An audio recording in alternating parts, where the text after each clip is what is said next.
Some of you may recognize this place, and others may not. For those that don't, this is Central Park Zoo, in the heart of New York City, surrounded by all the craziness that goes on within the city.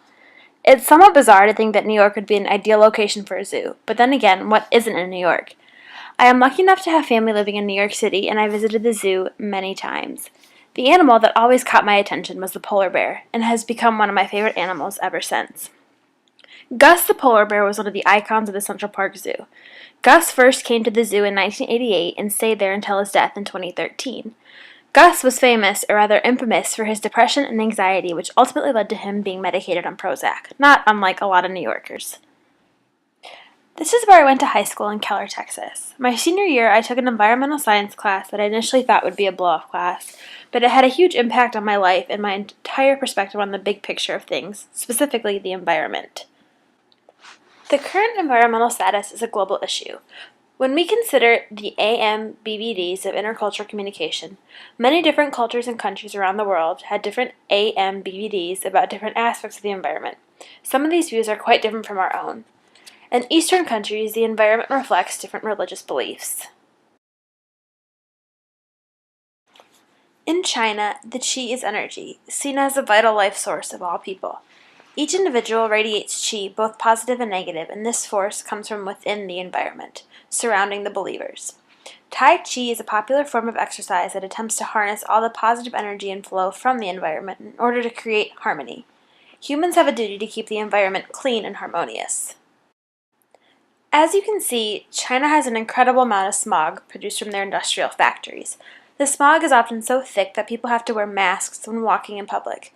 This clearly does not support positive qi, it supports negative qi, showing that a healthy environment is not necessarily their motive.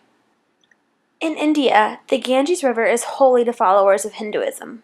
Devout Hindus often bathe themselves in the water, hold ceremonies, produce offerings to the gods, and spread the ashes of deceased believers in the water. These traditions have been going on for centuries and are likely to continue on for many more to come.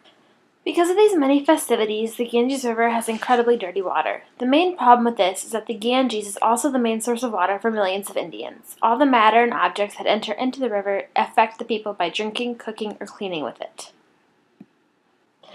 We all have different attitudes and beliefs towards the environment, and I believe that it is our responsibility to be aware of the impact we have on the environment.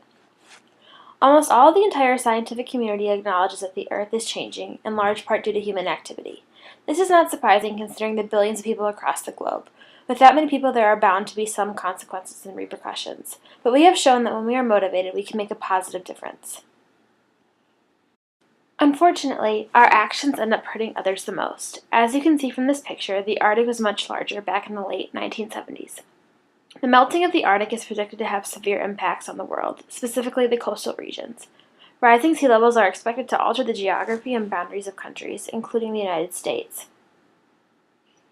In the past couple of years, ships were able to circumnavigate the entire Arctic for the first time in recorded history. The melting of the Arctic has had dire consequences on wildlife, including my favorites, the polar bears. Polar bears are dying off because they cannot find enough livable land in the North Pole anymore.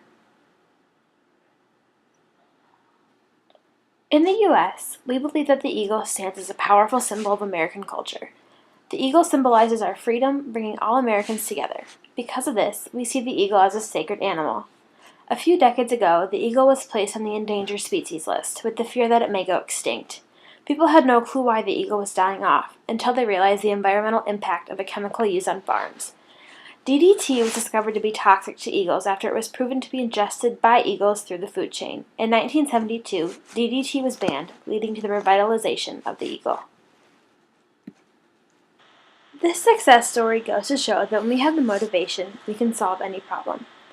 With the advent of recycling, billions of people across the globe have a positive impact on the environment every day. Instead of waste going into landfills, recycled products are reproduced into something different, reducing our own carbon footprints. So you might be wondering what the situation is like here in the U.S. The new One World Trade Center, replacing the old World Trade Center, is one of the most environmentally friendly buildings in the country, reflecting a changing desire to have a more positive and less adverse effect on the environment.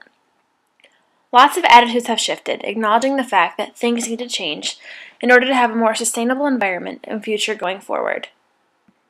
Many of you can probably agree that big cities tend to have a not-so-subtle smell.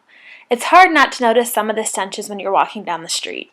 Well, New York City is attempting to turn that smell into energy. New York is implementing a plan to turn their garbage and sewage into energy, hoping to power large portions of the city by utilizing waste, which happens to be an unlimited resource. California is known for being one of the most progressive areas in the country when it comes to incorporating clean energy and renewable resources. The city of Los Angeles has a bad smog problem, although it's not as bad as Beijing. In fact, a lot of the smog from Beijing travels across the Pacific Ocean, settling over the horizon of LA, as you can see. To combat this problem, Tesla Motors, a California-based car manufacturer, specializes in making electric cars.